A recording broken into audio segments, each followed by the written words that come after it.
culture et sport dans un instant sur ce plateau. Plateau spécial indépendance, donc nous poursuivons. Carles Kitome, vous nous rejoignez. Bienvenue. Merci. Et puis Eric Roudot également, là, il est le président de Think Tank Génération Les Vigilants, c'est bien ça? Think Tank de Génération Les Vigilants. Génération des Vigilants. Voilà, je l'avais dit à Kader Achirou quand il faisait la fiche technique que c'est Génération des Vigilants. Là, c'est bon maintenant. Merci d'être sur le plateau. Et puis Aliwa Sissi, bienvenue. Merci. Vous êtes promoteur artistique, on ne vous présente plus. Carles Kitome, je suis dans votre secteur maintenant. Tout à fait, tout à fait. Bonjour, monsieur Aliwa Sissi. Bonjour, Carlos. Oui, vous êtes une autorité culturelle au Bénin. Ça fait plusieurs années qu'on vous a remarqué sur le terrain. Vous aviez commencé avec vos activités, les soirées en boîte de nuit. Beaucoup d'artistes béninois vous ont connu dans les boîtes de nuit. Mais ça fait 21 ans que vous organisez le Benin Golden Award, un trophée, en fait, un événement qui vous permet de primer des artistes dans plusieurs domaines culturels, artistiques, surtout dans le domaine de la musique. Depuis 17 ans, vous organisez les stars de l'intégration culturelle africaine et vous avez pour habitude de dire que le chemin le plus court pour aller vers l'intégration, c'est la culture. Eh bien, aujourd'hui, nous allons parler de la culture, 58 ans d'indépendance, 21 ans d'activité vraiment sur le plan national, mais je dirais plutôt 30 ans d'activité culturelle au Bénin. À ce jour, qu'est-ce que vous pouvez faire, vous, en tant que promoteur culturel, en ce qui concerne le bilan de l'état de la culture béninoise? 58 ans après. Écoutez, je vous remercie. Le bilan est plus ou moins positif, hein, parce qu'on ne peut pas dire que les choses ont été faites. Hein, la période que nous avons connue, c'était la période des années 72, où je crois que si les gens avaient continué cette période-là, on aurait eu beaucoup d'artistes dans tout ce qu'il y a comme domaine. Parce que quand vous voyez ce qu'on a aujourd'hui comme artistes, partons même de nos aînés qui sont les Polyrythmos et autres là, c'est des gens quand même qui ont connu la révolution, qui ont fait beaucoup. Aujourd'hui, quand on dit artiste, c'est... En fait, vous savez ce que c'est. C'est des gens, en fait, qui ont peut-être l'art de chanter, mais cet art-là, même quand vous avez là, il y a des choses, le b.a.-ba. Il y a la technique. La technique, il y a le b.a.-ba qu'il faut apprendre. Et ce b.a.-ba, certains l'apprenaient lors des récitals. Les récitals, il y avait des compétitions. Il y avait des artistes, d'autres qui naissaient en même temps. Mais vous voyez des enfants, des gens... Parce que les compétitions que nous voyons tant au niveau vocal qu'au niveau instrumental. Non, mais dites-nous un peu, comment est-ce que la flamme de faire la promotion culturelle est née en vous? Parce que vous n'étiez pas forcément un acteur culturel, artiste, comme ça, sur le terrain. Mais comment est-ce que cette flamme est née? Et vous n'êtes pas seul. Dans votre génération, il y a plusieurs personnes qui sont devenues quand même des icônes de la promotion culturelle quand même au Bénin. On les a vus au niveau national et international. Je ne vais pas les citer ici parce que vous les représentez tous valablement, étant le président des promoteurs quand même culturels du Bénin. Comment est-ce que cette flamme est née en vous? Mais c'est simple. Moi, j'ai toujours aimé la musique et la culture en général. Je suis resté en France, où j'avais une boîte de nuit en France, qui invitait les artistes béninois et africains. Et quand je suis rentré en 86, j'avais aussi une boîte de nuit qui était le number one in tout. Hein, c'était l'une des plus grandes boîtes de nuit. Hein, j'invitais des artistes qui venaient en ce moment, c'était les Baïs Pinto, qui venaient de la Côte d'Ivoire ou du Congo. Et on les invitait presque tout le week-end pour animer la boîte de nuit. Et chemin faisant, je me suis rendu compte en fait qu'il n'y avait pas d'artistes de la nouvelle génération. Quand on parlait d'artistes en ce moment, où vous voyez Jonas Pedro, où vous voyez Polyrythmos, Blas Santiago, Sabouran. Et encore Sabouran, c'était moins en ce moment. Hein? Sabouran est venu avec l'orchestre de la BCB. Oui. Après. Hein? C'est ces artistes-là que vous voyez en ce moment. En fait, il n'y avait pas d'artistes de la nouvelle génération. 86, 87, 88. La seule personne qui s'est rapprochée de moi en ce moment, cette période-là, c'était Madou. Madou était venue en tant que, pas artiste, en tant que danseuse. Oui. Waouh. Elle était venue dans ma boîte de nuit en tant que danseuse. Et pourquoi on avait besoin d'elle? Parce qu'il y avait Chala Moana qui était invité dans la boîte de nuit pour un spectacle et en même temps programmé dans la boîte de nuit. Maintenant, il fallait des danseuses pour accompagner Chala Moana. D'où, bon, des jeunes comme Madou.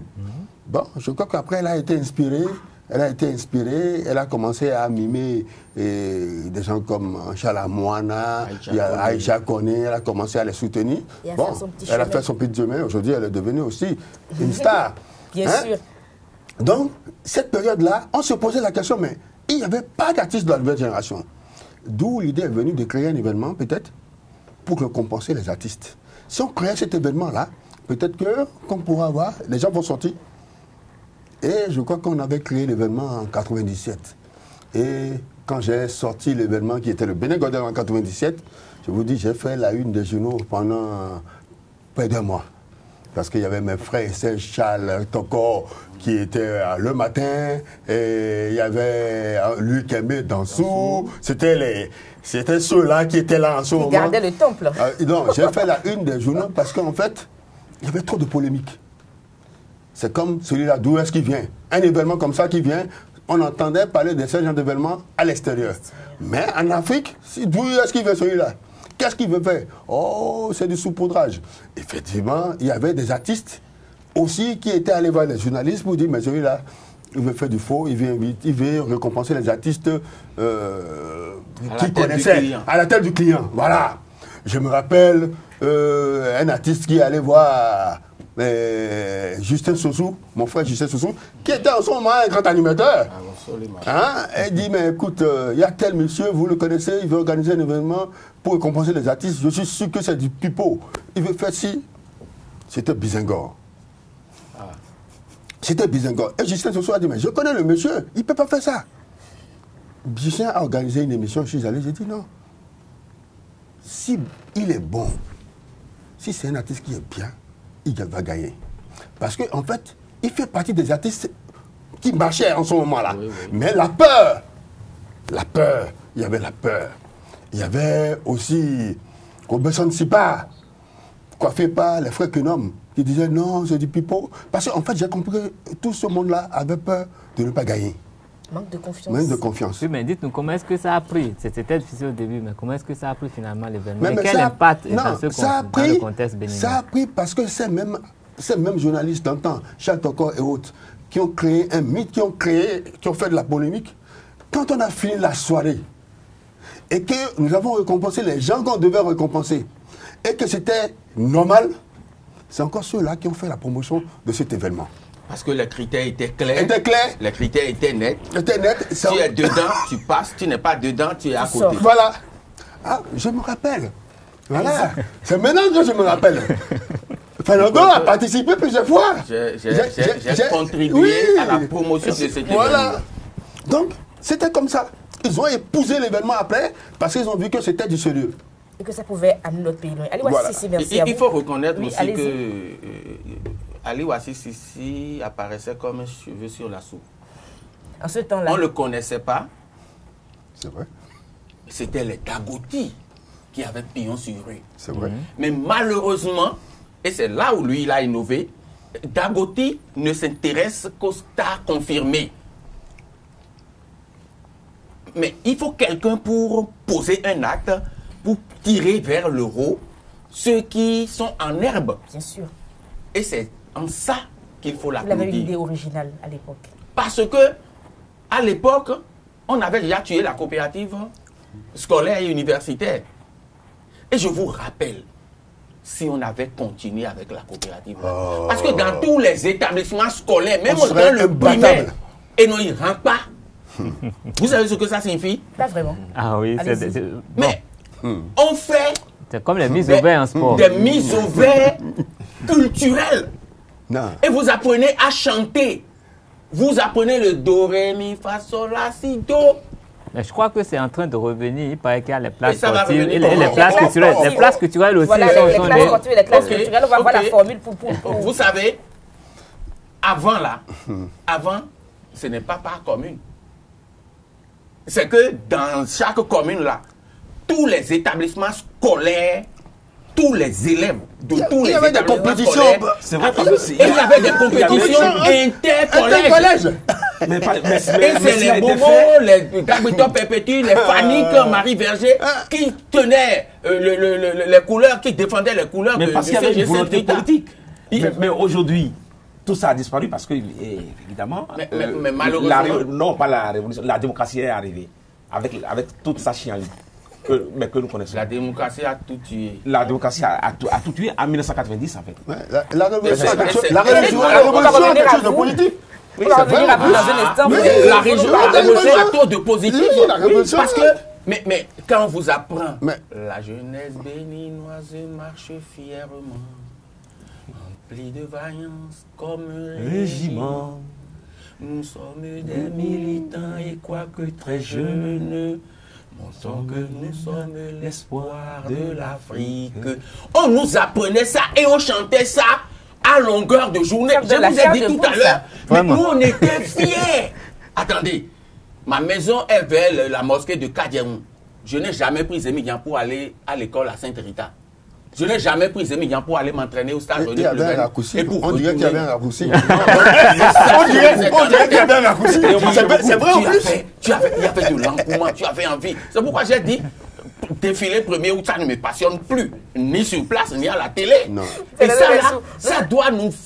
Non, c'est vrai. Nous faire réfléchir. On va laisser la parole à Bobo D qui parle très peu depuis le début de l'émission. Oui, quand on est en face. Quand Oui, on est en face de soi. je souhaiterais que Bobo D aura 58 ans demain. Oui, voilà. Et je souhaiterais que Bobo D nous rappelle un peu cette époque. Il en a parlé un tout petit peu jusqu'à au début 12 de ans. Non, l'émission. jusqu'à 12 ans. Qu'est-ce qui retient de la culture béninoise? Jusqu'à 12 ans. Je l'ai suivi un peu jusqu'à 12 ans. Parce qu'à 12 ans, c'est en 1972 que vous aviez 12 ans. Pendant ces 12 ans, qu'est-ce que vous retenez de la culture béninoise sur cette époque?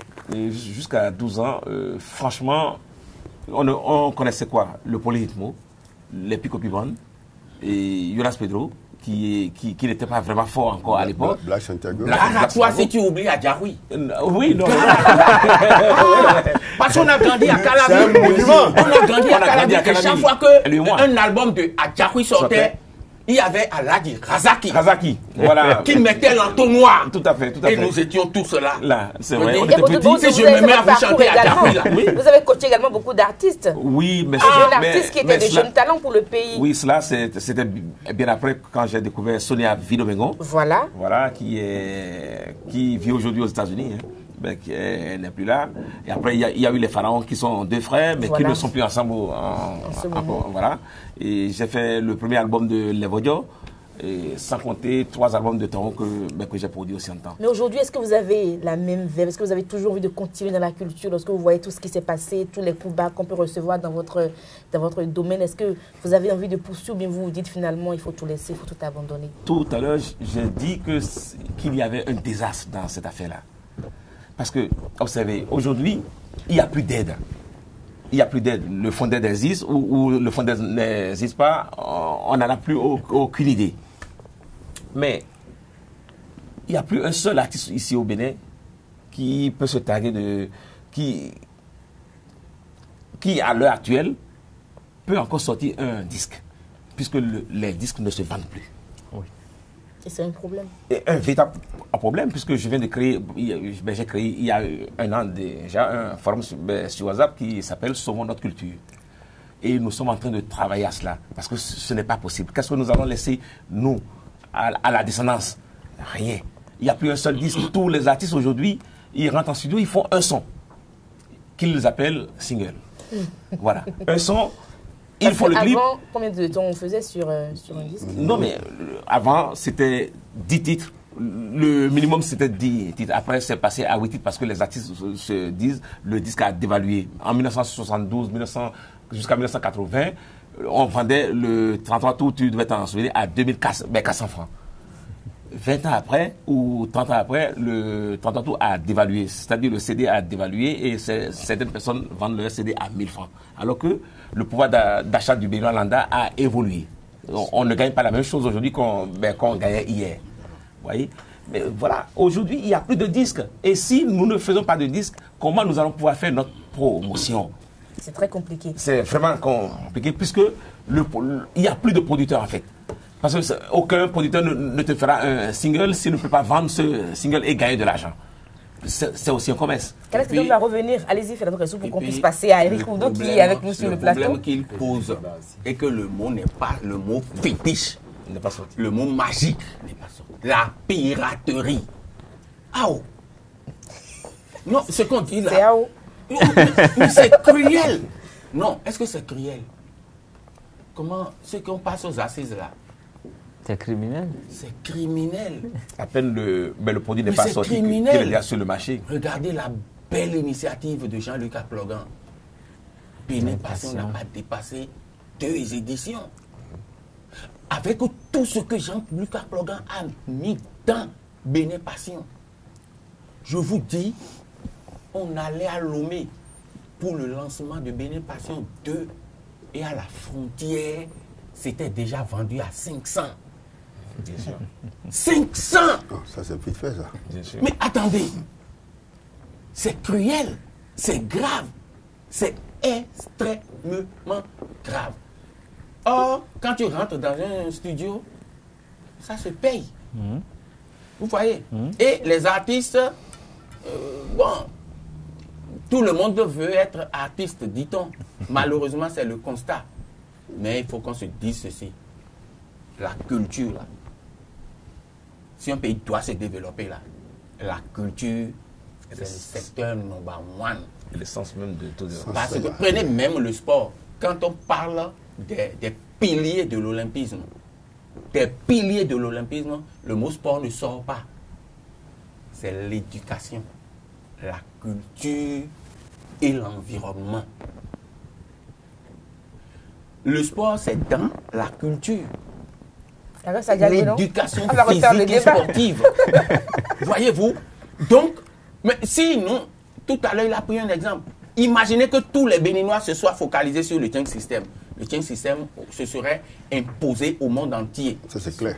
Au monde entier, parce que c'est un bon rythme. Même les Blancs qui n'ont pas le rythme dans le corps, quand le quota et le tuyau là commence à faire chaud là, ils bougent au moins.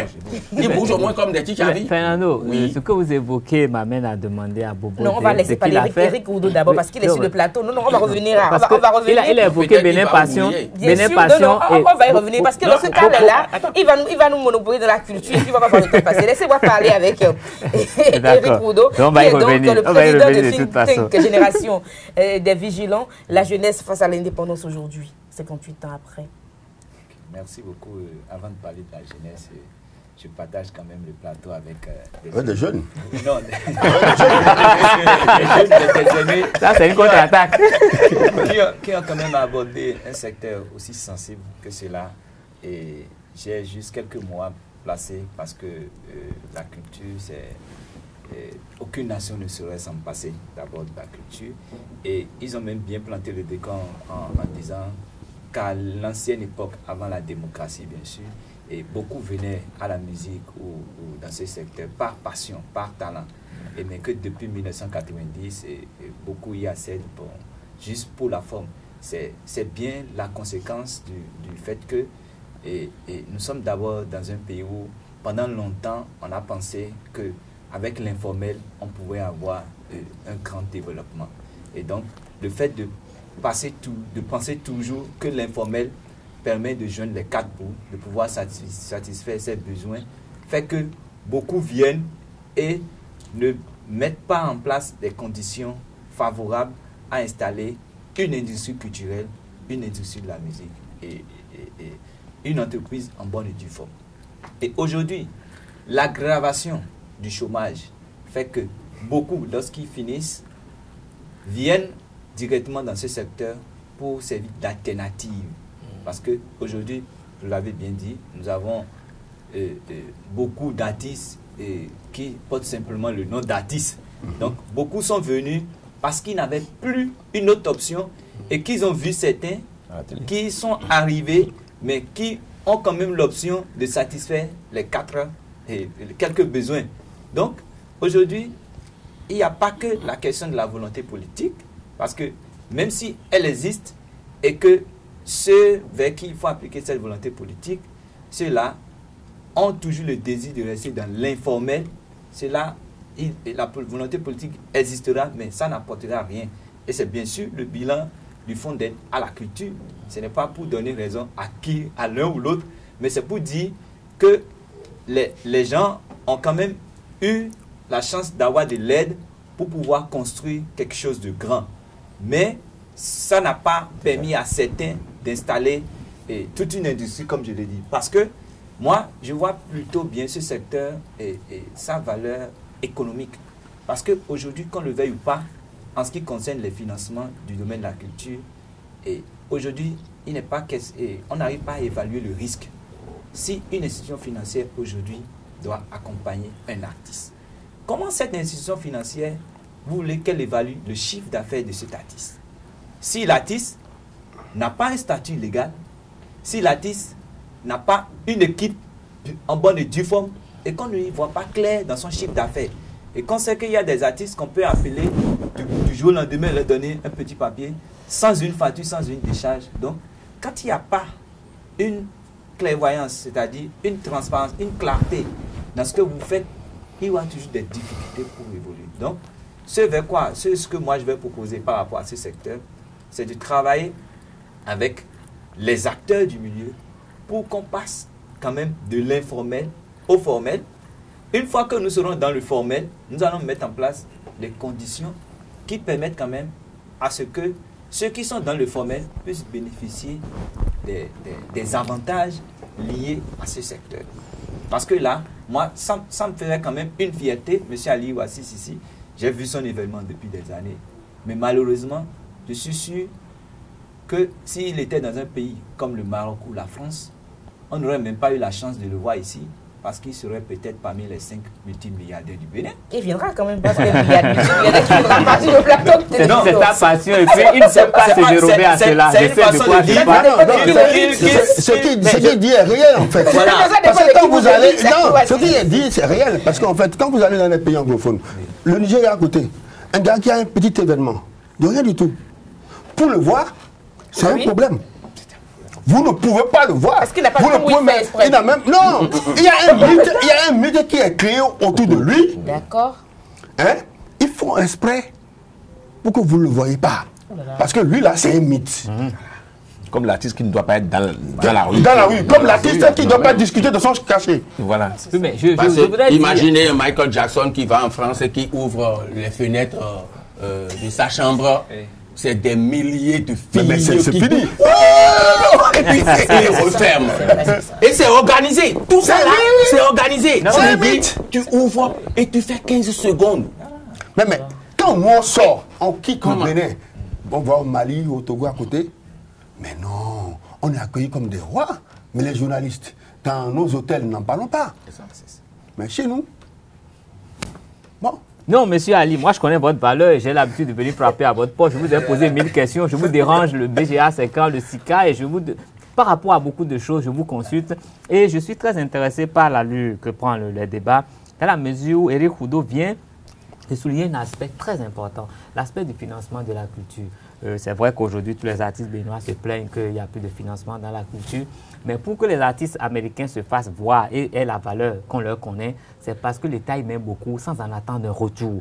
Quand vous voyez les films américains dans lesquels on montre telle catégorie d'armes, c'est parce que les États-Unis veulent vendre cette arme-là, ils veulent la promouvoir, ils mettent beaucoup, ils appellent même les réalisateurs eux-mêmes, ils les donnent les instructions par rapport à ce film. Et on met cette arme-là en exergue et on ne leur demande pas de facture. Ils sont payés à des millions de dollars et c'est parti, c'est gratuit. On ne demande rien. Ça veut dire que la culture, c'est un moyen pour vendre notre pays, pour vendre ce que nous avons de plus cher. C'est un problème de culture aussi. Justement. On parle de culture, mais c'est aussi encore un problème de culture. La culture, c'est un moyen de nous vendre. Et donc, si nous voulons nous vendre et que nous oublions qui nous sommes, nous ne pouvons rien vendre. Si nous ne savons pas, les Bénin Compil ont fait combien d'éditions? 5 éditions. Ça, c'était la promotion de la culture béninoise à l'extérieur. Mais quel accompagnement le Bénin a apporté à cela? Vous pouvez nous en souffler un mot, parce que ça permettra à tout un chacun sur ce plateau de faire le lien. Le dernier tour culturel avant de passer au sport. Quand un film peut bénéficier de centaines de millions de dollars de financement et pour qu'on puisse montrer telle arme américaine à la face du monde et qu'un Bénin vendre aussi le pays à travers le film. Et qu'un Bénin Compil en 5 éditions ne puisse même pas prendre 50 millions au fonds béninois. Dites-nous un peu, c'est quoi l'État? C'est quoi l'État de financement? Et où allons-nous? Voilà, j'ai dépensé beaucoup pour gagner peu. Voilà, sur le Bénin Compil qui a été piraté aux États-Unis. Les 5 volumes ont été piratés aux États-Unis, aux normes américaines d'ailleurs. Hein. Et... Qui serait meilleur alors à l'original? Non. Et puis... Non, mais ils ont fini avec la piraterie au nord. Ça, c'est pas mal, ça. Vous savez, Non, j'ai bien aimé l'expression. quand vous parlez de tout ce, je me suis mis comme ça à vous regarder parce que j'ai pitié. Écoutez, il souffre pour organiser une édition. Il souffre. Non, Carlos, Moi, il en sait quelque à un chose. moment donné, Il en sait quelque chose. je me suis dit qu'il finira par arrêter. Mais s'il n'a pas arrêté, c'est que il est têtu. C'est effectif. En fait, c'est une question de passion. Or, ce sont ces gens de têtus qu'il faut pour un pays. Le défaitisme, c'est dangereux. Et moi, j'ai la ferme conviction qu'un déclic arrivera un jour. Quelqu'un va dire, mais Bobo, ton histoire de Béné Pompile, là, est-ce que... Et puis ça y est, et vous allez voir ce que ça va donner. Ah, c'est notre souhait. Ouais, est-ce qu'elle n'est pas belle? Magnifique. Si elle était en tenue européenne, entre griffes, comme on le dit, moi, je n'allais pas prendre la peine. Quand elle est au plateau, moi, je regarde là. Bah, elle est mignonne, s'il vous plaît. Nous faisons quoi pour vendre la mode de notre pays? C'est vrai. C'est pas aidé. Moi, plus de cravate depuis plus de 20 ans. J'ai refusé. J'ai dit, c'est les stylistes béninois. Regardez les Burkinabés. On s'est moqué d'eux en Afrique. On a tout fait façon dans Fanny. Façon dans Fanny. Au point où aujourd'hui, Même le Ghana. tous les Occidentaux qui descendent en Afrique disent « Je veux façon dans Fanny ». Vous savez ce que ça signifie pour l'économie du Burkina Faso, qui produit du coton, alors que le Bénin produit un coton de meilleure qualité. Non, nous, on a fait autre chose. Et nous renvoyons tout chez les autres. Et les produits nous reviennent chers. Mais il faudrait Mais noter nous avons que nous ne permis aux sommes pas industries. disciplinés. Quand Thomas Sankara demandait aux Burkinabés de s'habiller en toile de joute, les Burkinabés l'ont fait, et sans réfléchir. Oui. Mais ici, tu parles, mais les gens ne le feront jamais. On a dit on est quartier latin. Voilà. On est quartier latin. Il n'y a pas quartier latin par hasard. Ouais. Non, on avait... Tout le monde est intelligent. Attends, une anecdote, j'étais étudiant en France, je voulais acheter un t-shirt, je vais dans un supermarché, j'achète ce t-shirt. Bien, puis coton. J'arrive à la maison, je porte mon t-shirt. Un jour, j'ai voulu laver le t-shirt, je vois Ibetes, made in Bénin. Voilà quoi? Je dis, mais c'est pas possible, ça vient du Bénin.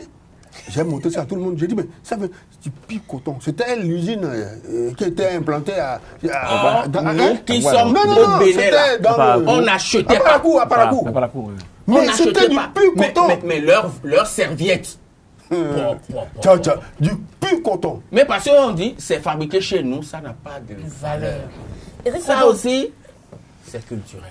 Eric, vous allez nous dire votre mot par rapport à ma question. Et nous allons essayer de conclure pour le plateau culturel. On va passer aux acteurs sportifs. Voilà, donc par rapport au point qu'on peut faire par rapport à la jeunesse depuis 58 ans d'indépendance, je pense que nous avons eu plusieurs générations depuis 1960 à ce jour qui, d'une manière ou d'une autre, ont apporté leur contribution à construire ce pays.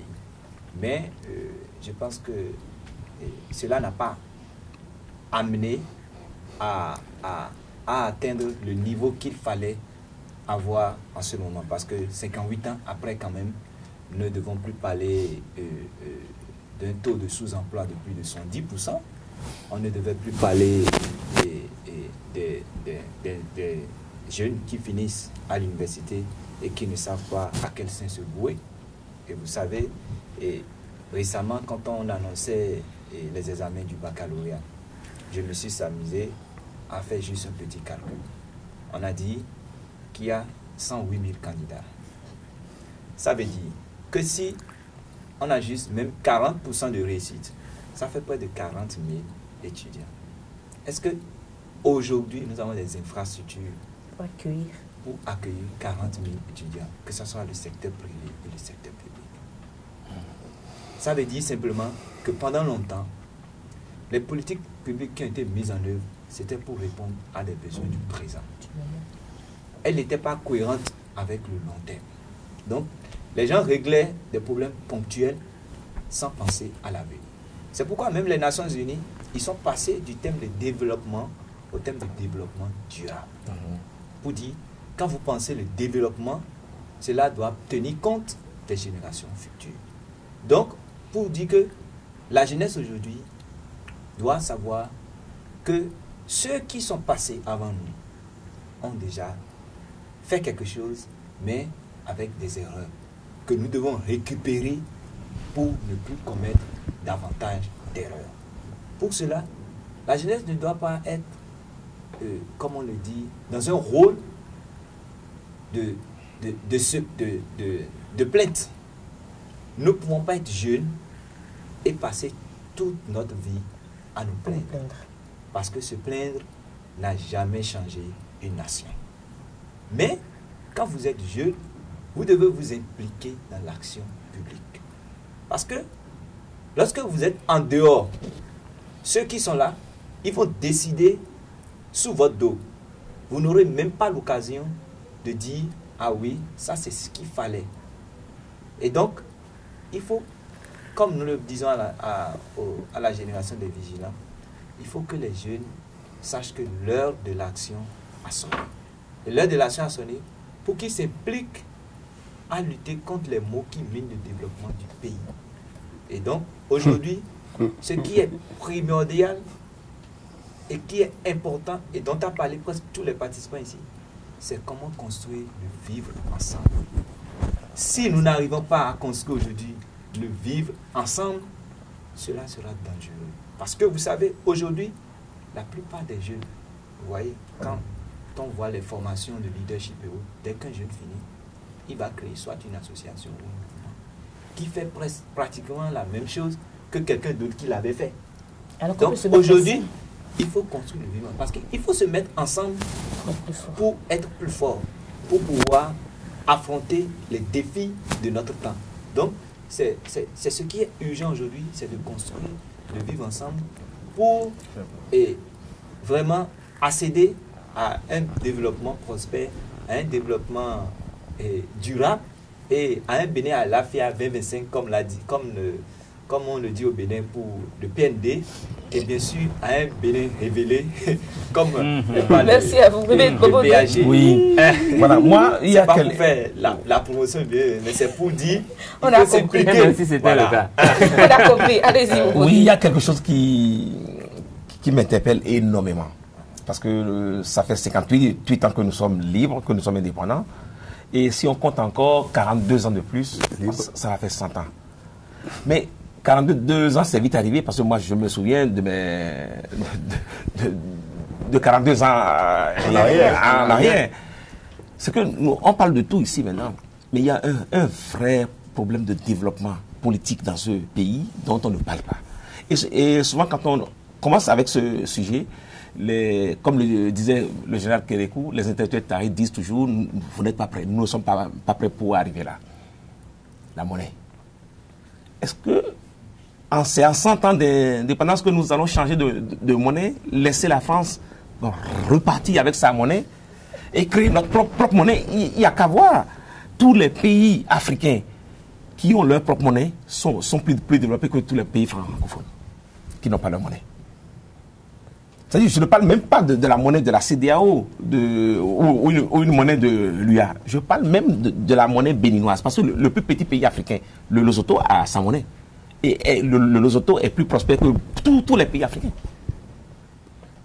Est-ce que nous allons toujours continuer à garder ce CFA-là et dire que nous sommes indépendants, ou nous sommes indépendants, mais nous utilisons le CFA et on continue toujours de parler la langue française? Interrogation. Est-ce que nous sommes vraiment indépendants? C'est la question que moi je me pose à mes 58 ans. Ah, oui. Je pense que la question de la monnaie ne doit pas être, comment dit-on, une nécessité pour le développement. Je suis fatigué d'entendre ça. C'est vrai. Je vais vous dire pourquoi. Excusez-moi, pour ne pas vous couper, je suis fatigué d'entendre ça. On nous dit toujours depuis longtemps, nous ne sommes jamais prêts pour cela. On va y arriver quand? Sans la monnaie, il y a des pays qui ont pu réussir. Lesquels?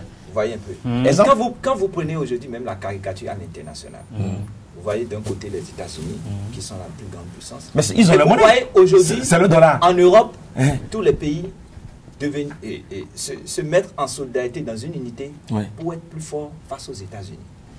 Quand vous voulez évoluer en rang dispersé, vous n'atteindrez jamais votre but. Ce n'est pas la monnaie qui nous empêche de construire des écoles pour que les enfants, quand ils aillent au CP, ils ne passent pas dans l'eau pour aller composer. La monnaie ne nous empêche pas ça. D'accord. Jusqu'à quand La monnaie on va ne nous régler ces empêche pas. problèmes-là? La monnaie ne nous empêche pas d'avoir. Ça ne vous dérange pas que les pays le matériel de la zone franc adéquat déposent dans nos hôpitaux. 44 vous parlez de la même chose. Non, 40 milliards la monnaie ne nous empêche d'euros pas. à la France? Non, Ça ne la monnaie vous dérange pas ça? La monnaie ne nous empêche pas d'avoir l'infrastructure adéquate et de donner Nous savons tout ça. de qualité, un service de soins et de qualité. Mais j'ai dit dans Maintenant, 42 ans, est-ce qu'on va y par parvenir rapport à ce finalement? qu'on nous fait voir pour dire la France a une partie de nos ressources ou autre. Il faut finir avec ça. Moi, je pense que ce n'est pas une question de monnaie. C'est une question de réforme de politique principe. monétaire.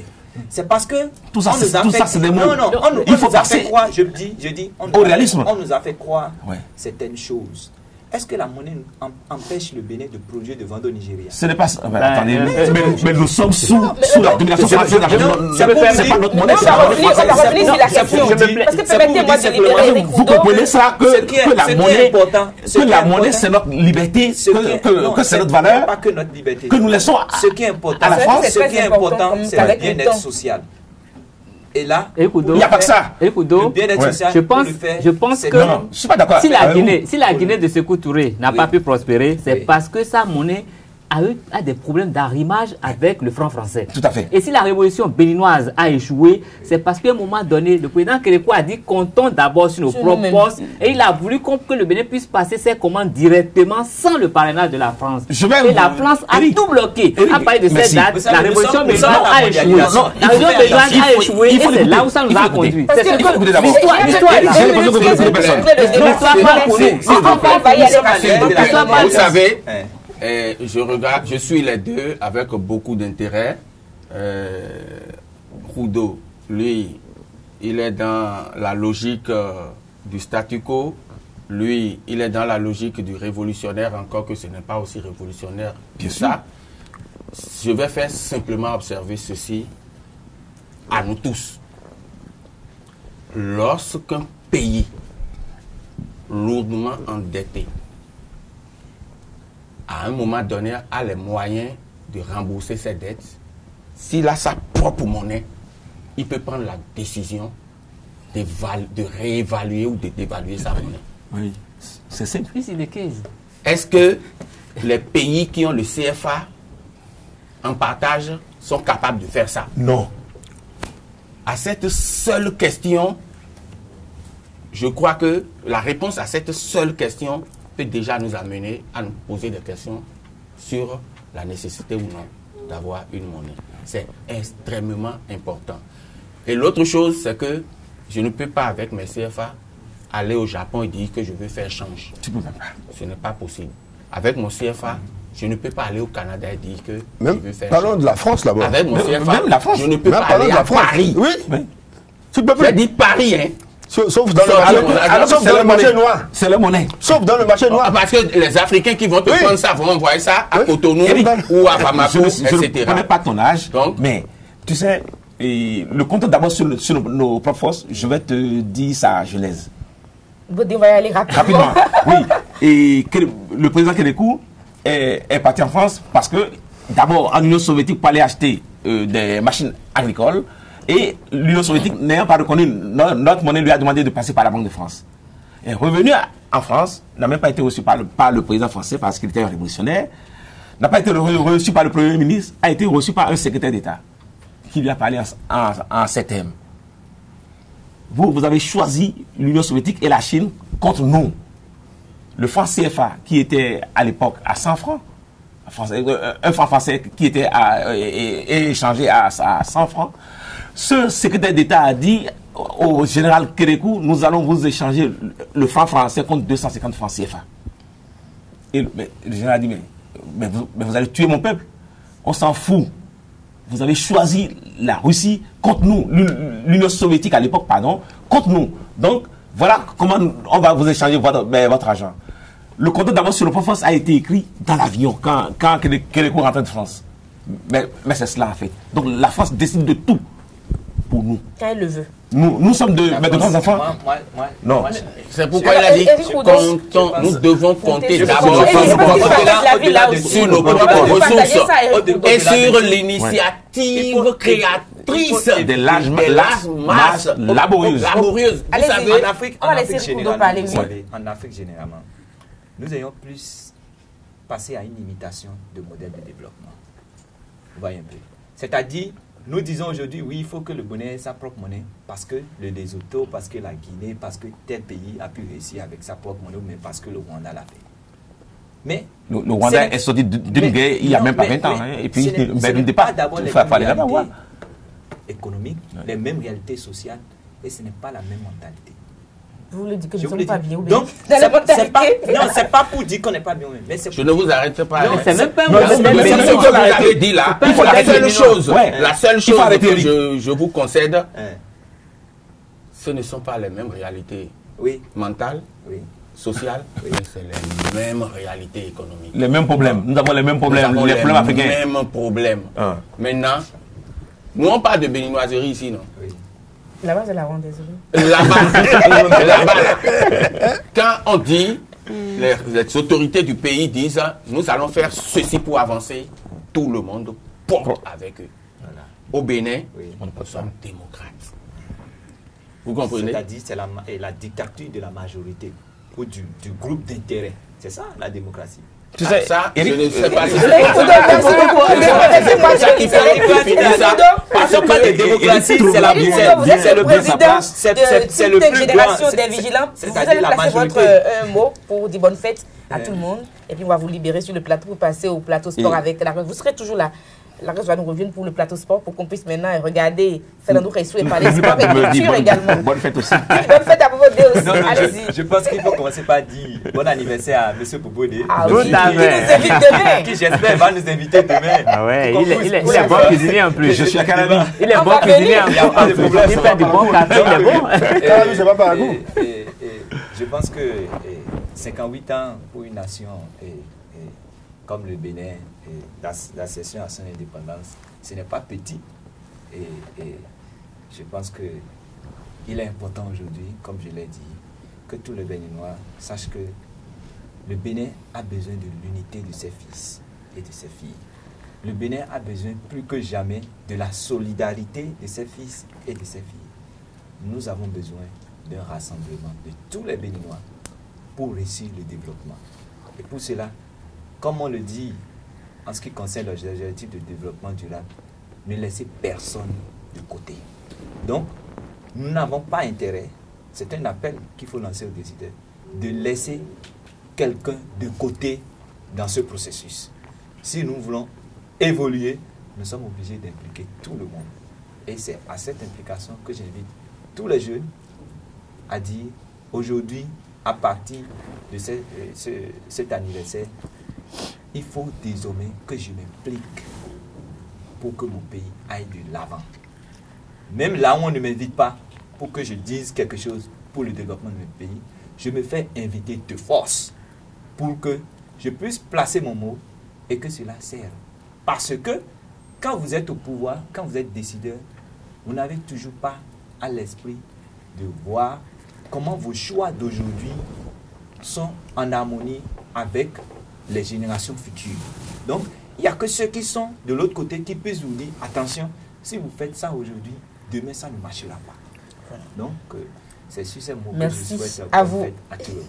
Eric Lodo, merci beaucoup. Vous êtes le président du think tank Génération des Vigilants. On aura l'occasion de vous recevoir pour beaucoup plus discuter avec vous de votre laboratoire qui émet beaucoup de pensées, vous faites beaucoup d'actions pour le pays. On aura l'occasion d'y revenir. Nous passons à un autre plateau avec Lario Sadia Gbenon pour les sports.